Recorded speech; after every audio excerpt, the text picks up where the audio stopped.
Allez, ceci dit, pour lancer cette émission, pour la mettre sur orbite finalement, Bassekou, un mot sur la Saint-Valentin avec cette horreur qui s'est produite hier, selon Média Guinée, qui s'est produite dans la commune de Ratoma, précisément à Ratoma Pharmacie. C'est une info Média Guinée. Oui, c'est une douloureuse Saint-Valentin, on va dire comme ça, puisque c'est une dame ensanglantée en pleurs qui a été transportée d'urgence à l'hôpital donc pour obtenir les premiers soins, puisque selon les informations qui ont été recueillies par Média Guinée, il s'agit donc d'une femme mariée qui aurait été d'une femme mariée qui aurait refusé donc d'être violée par son amant et qui a été poussée donc par son amant en colère au 4e étage. Du 4e étage. Oui, 4e étage, donc qui a été poussé 4e et qui s'est retrouvé au sol avec un traumatisme crânien. Elle a été transportée d'urgence. Les médecins se sont battus corps et âme pour tenter de sauver l'âme de cette pauvre dame. Malheureusement, elle n'a pas survécu donc à ces... Selon Média Guinée, donc voilà, cette dame finalement, elle a donc rendu l'âme hier nuit. Absolument. Maintenant, dans les commentaires, ce qu'il faut prévoir, c'est que l'OPOGEM, l'Office de protection des genres et mœurs, ces deux structures aujourd'hui doivent mener des campagnes de sensibilisation, doivent essayer de réglementer, notamment comment aujourd'hui la Saint-Valentin se fête en Guinée. Vous voyez, mais Aboubacar, hier, à partir de 17h, 18h, vous voyez des enfants, des tout petits dans la circulation, des mineurs qui se rendent dans des lieux de loisirs, mais sans aucun contrôle, sans aucune réglementation, notamment pour se livrer à des actes, parfois à des pratiques qui ne sont pas orthodoxes, qui ne sont pas saines. Donc c'est l'attention. Je suis sans mots. Je suis sans mots face à ce qui s'est passé hier, ce qui s'est produit hier à la Ratoma. Mais aussi, il est de la responsabilité très grave, c'est très triste, des parents, notamment de veiller aussi sur les enfants, parce que, comme je vous l'ai dit hier, il y a beaucoup de tout petits qui étaient hier dans la circulation routière, sur des motos, dans les lieux de loisirs. Donc je pense qu'il faut une prise de conscience par rapport à ça. C'est vrai qu'on ne peut pas interdire la pratique donc de la Saint-Valentin, la célébration de la Saint-Valentin, mais je pense qu'il y a lieu de prendre des responsabilités à tous les niveaux. Et je pense que l'État doit servir, il faut réglementer pour éviter vraiment... J'entends bien ce que vous dites, Bassekou, sauf que quel que soit le dispositif que vous mettez en place, ce qui s'est passé là, à Ratoma Pharmacie, c'est en toute intimité, c'est dans une chambre que les faits ont dû commencer, et finalement, ce tamant, ce fou du sexe a finalement poussé son amante depuis le 4e étage. Tu peux pas du tout prévenir cela, monsieur. C'est un prédateur sexuel. C'est très grave. On appelle ceci des braconniers. Mais on ne peut pas comprendre, en tout cas, qu'on soit encore dans cet temps moderne et que des gens s'adonnent à une telle pratique à Bakar. Mais il y a des... Mais la femme, on ne la violente pas, monsieur. Pas du tout. On n'est pas violenté. Et puis, on ne force pas. Mais attendez. Allez, il y a des professionnels du sexe, allez négocier avec eux, allez dans les motels, allez dans les maisons closes, allez négocier des personnes qui, en tout cas, sont dans ce métier. Mais pourquoi donner la mort à une femme parce que tu veux juste satisfaire ta libido? Mais c'est pas sérieux. Abaka par rapport aux enfants. Ce forcené du sexe, je sais pas où est-ce qu'il a été déjà mis aux arrêts ou pas, mais les services de sécurité doivent se mobiliser pour mettre le grappin sur lui. Abakar et ce monsieur et tous ceux-là qui violent des filles, des petites filles aujourd'hui doivent être mis au pas, puisque tout ce qui est trop pratiquement est mauvais. Par rapport aux enfants, nous les noctambules à Bakar, quand vous partez dans les boîtes... C'est tonton Makout. Oui, bien sûr, Bassekou est témoin. Quand vous partez dans les boîtes, c'est un tonton Makout. Dans les maquis. C'est un chat de la nuit. Non, Abakar, bien sûr. Nous sommes des reporters avant tout. Oh, attendez quand même, vous faites quel reportage la nuit? Emma est là. Ouais. Et j'apprends que la plupart d'entre vous, c'est le DG que vous chargez. Et vous racontez à vos femmes, c'est le DG qui m'a dit de partir mais DG, pour une enquête. Mais attendez, c'est très grave. Mais je vous envoie jamais en mission la nuit. Voilà. Si les femmes sont à l'écoute, voilà, que cela soit dit et entendu. Non, voilà. DG ne nous vendez pas. Emmanuel, la messe est dite.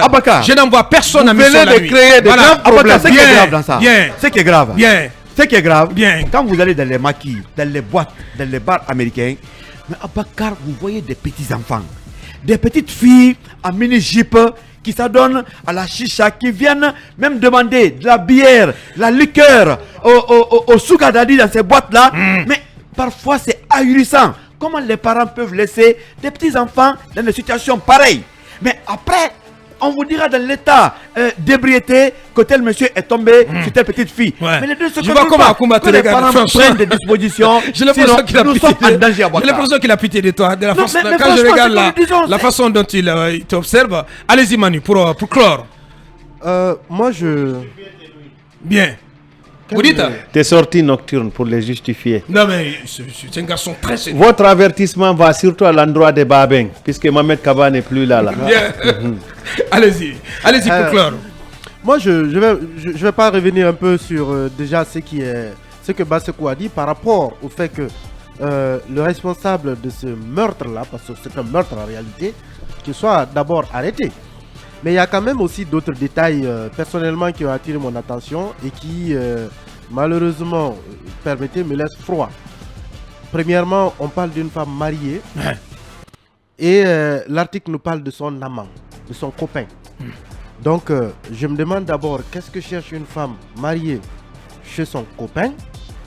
Est-ce que son mari était au courant de cette relation visiblement cachée qu'elle entretenait?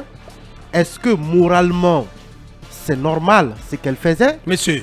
Non, monsieur. C'est quand même... Non, monsieur, non. Je ne peux pas vous laisser aller sur ce terrain, monsieur. J'ai dit, j'ajoute quelque chose à ce que vous avez déjà dit. Mais non, mais... Je ne dis pas que je suis contre ce que vous avez dit à Bouakar, mais j'ai dit que j'ajoute cela aussi au débat. Ça n'a pas lieu d'être.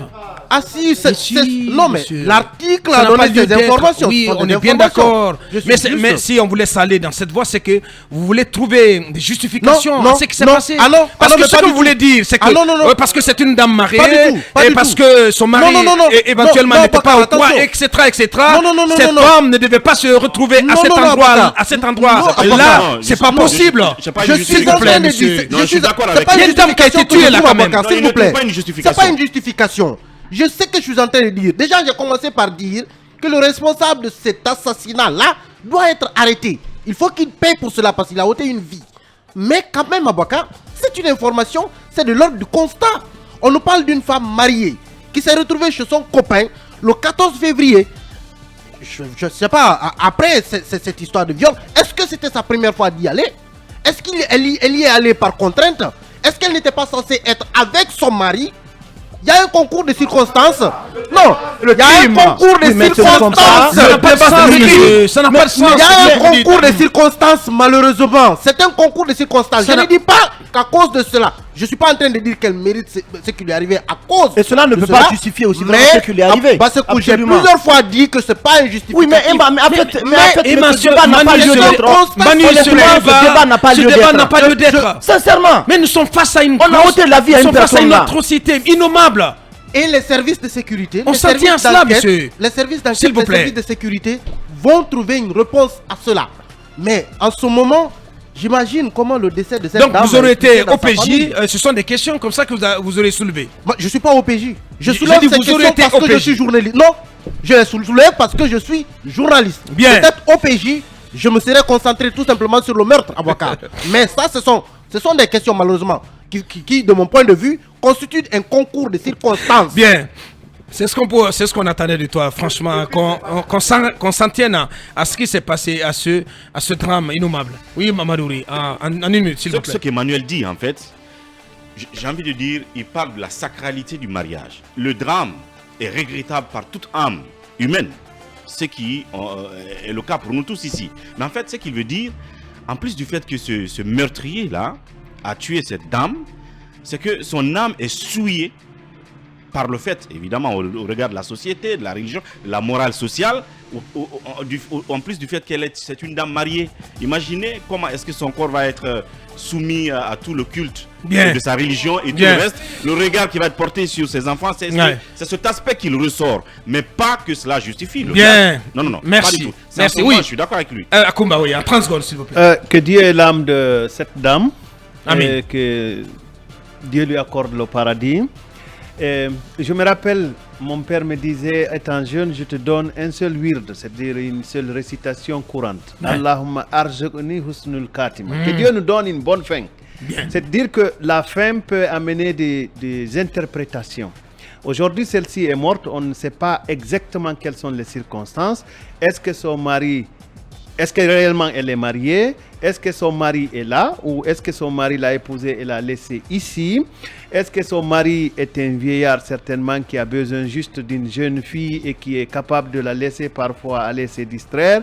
Ou est-ce que son mari sexuellement est faible? Voilà un ensemble d'interrogations. Des questions, hein. Mais quand on a une bonne fin, je pense qu'on peut se réjouir. De toutes les façons, on ne sait pas comment on partira. Bien. La suite.